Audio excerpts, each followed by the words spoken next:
Hi everyone, it's Miss Jones and welcome to our art lesson.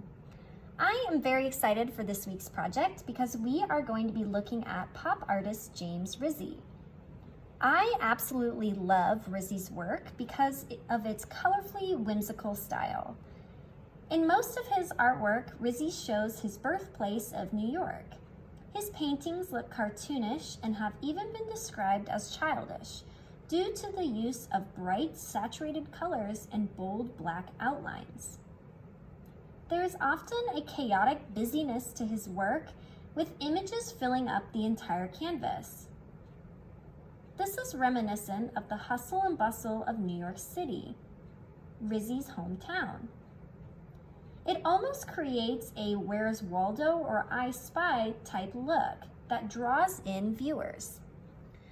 So what we're going to be drawing today is we're going to focus on these cute little birds that James Rizzi is fairly famous for. So he has a lot of different paintings of birds and groups of birds, series of birds all together. They're super colorful and really cute. They've got kind of springy, and since we're heading into March and kind of the turn from winter into spring, I thought it might be fun to draw some cute little birds today.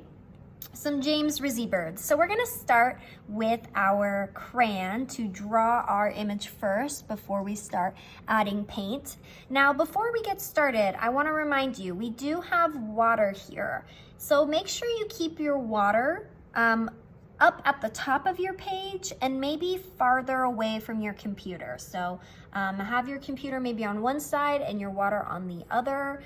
Maybe put the water on the hand that you don't write with so that your elbow won't knock it over. So maybe have your computer on the side with your hand what you write with and your water on the other side. Just a tip.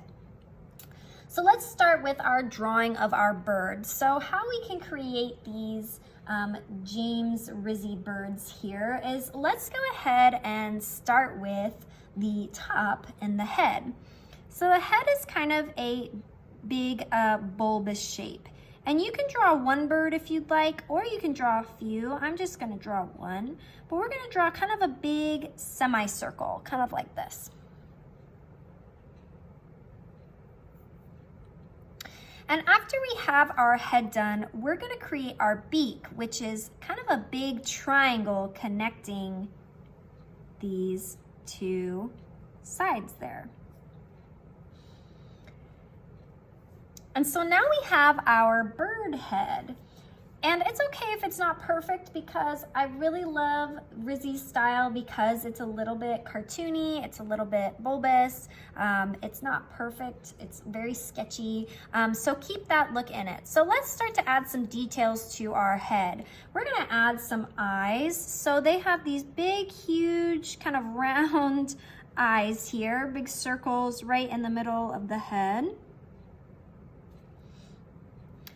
And inside those eyes, we've got these big black pupils.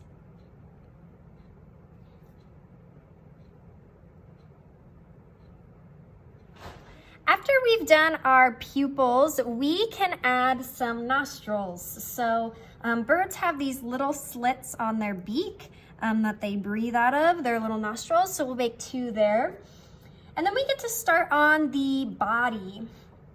So the bird's body is kind of fun and kind of a weird shape. So we're gonna start from where the beak meets the head right here.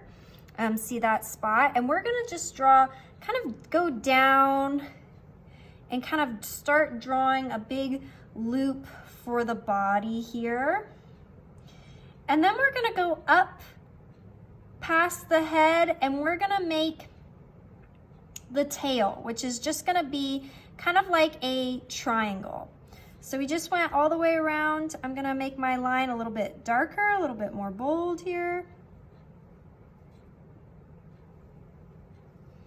And up, and then we're gonna come straight down, kind of like a triangle. It's gonna come in.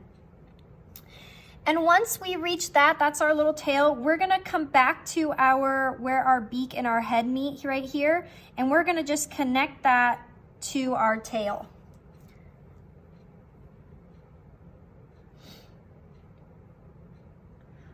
Aha, here we go.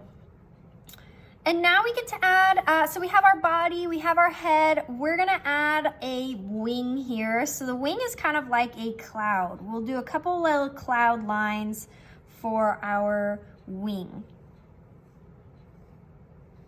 It's kind of like a hand almost.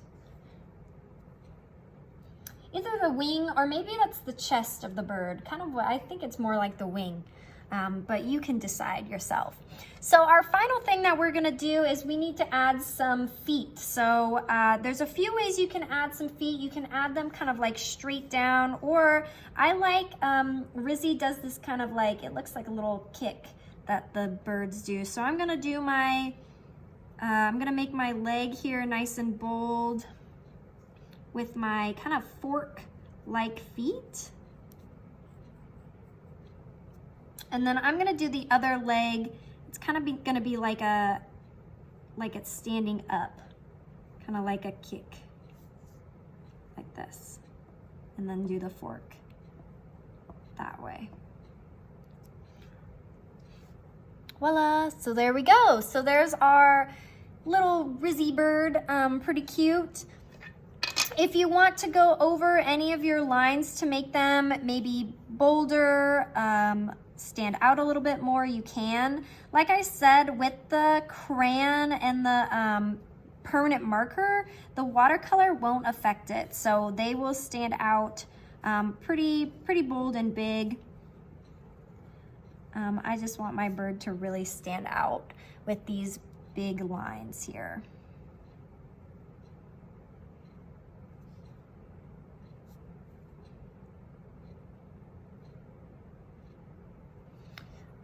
Awesome. So once we finish our drawing, and if you'd like, you can always add some other things around your bird, which I might do. I might add some hearts or some clouds. I might do some flowers on the ground. You can kind of decide if you want to do anything for your background, or you can kind of just fill it in with color. So maybe I'll do kind of like a cute little heart here.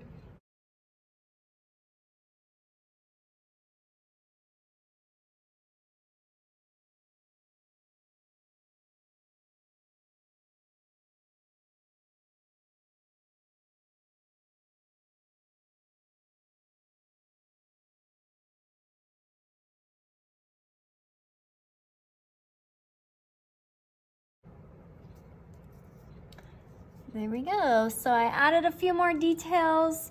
You can kind of decide what you want. I'm gonna leave mine a little bit more plain, so when I add my color, it'll really make it pop a little bit more. So we're going to start now after we finish our drawing and add our color into it. So for watercolor, I wanna give you a few tips. You should have more paint in your brush than you should have water. They are called watercolors, but really the water is just to kind of activate the paint, because we really want to use a lot more paint. The paint will make our picture look a lot more vibrant. So we want to add more paint, more than water, to make it more vibrant. The other thing, we don't want to add too much water, because we don't want our picture to get kind of sopping wet. We want it to dry so that we can add other colors, because if you don't wait for your colors to dry before you place a new color down, they can blend and kind of get all muddy depending on which colors you use. So we're gonna start out, maybe we'll start out with our bird. And I would choose maybe one color or a few colors to put within your bird. So I want my bird to be kind of maybe like a yellowish orange, some warm colors. So I'm going to start with those. So kind of a way to start, grab some water in your cup here, kind of activate your paint by rubbing it on your palette there, adding some water to kind of get the paint all activated. Like I said, you want more paint, so try going straight from the palette here onto your picture, and you can kind of see how much water might be too much. So that kind of seems like a lot of water. I'm gonna dab off my paintbrush, and then I can kind of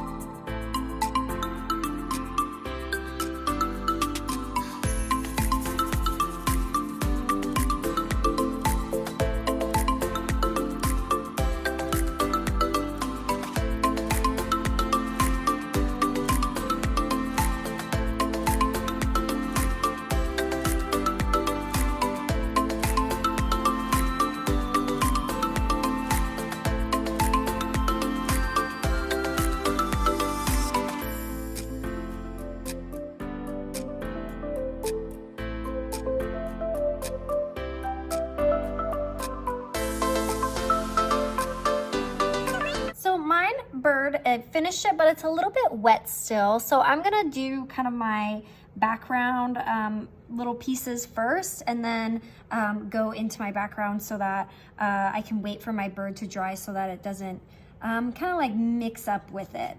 So I'm gonna really try and get my red here.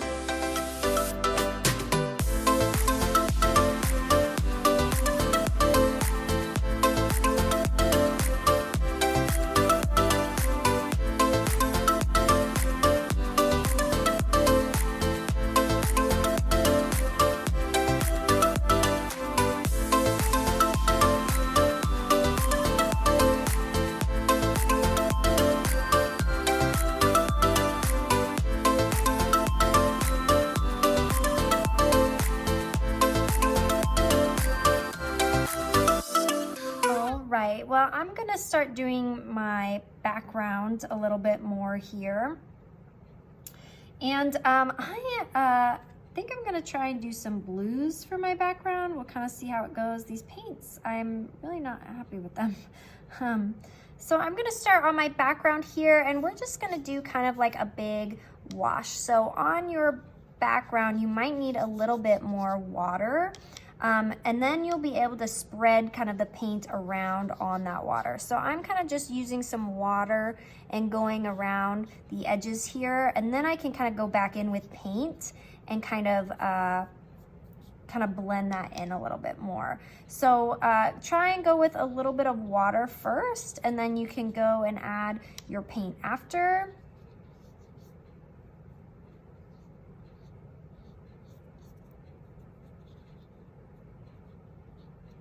To fill in your space. If you want to add some other color like green or purple in there, you can kind of make it more like tie-dye. So I'm gonna just add kind of my water on there and then go back with my paint and add that.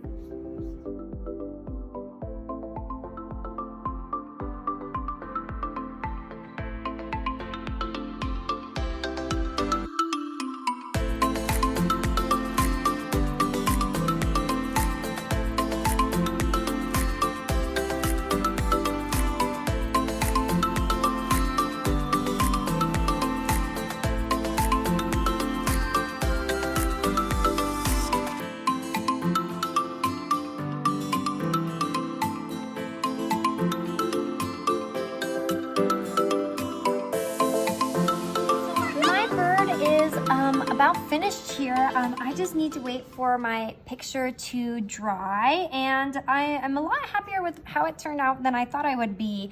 The paints are, I don't know, I've used them a few times, so though I think they're getting a little bit dull, which I wasn't expecting, but it still turned out really pretty, and I like the kind of contrast between the foreground, my bird, and the background there. And I think the bird is really cute. It's kind of fun to paint these big areas and to make him a little bit more tie-dye. And I really like how it came out. It's a very kind of cute, springy picture. So thank you, everyone. I recommend that you put your picture, your painting kind of somewhere where it can dry, because mine is a little bit sopping wet. I don't want to tear it or anything like that, so be really careful with it when you move it. Make sure it's not stuck to the table, and kind of move it gently, kind of like this, over to a place where it won't get touched or anything put on it, because it's probably kind of wet at this point still, but leave it to dry for a while, and then you can sign your name at the bottom and you'll have your little Rizzi bird.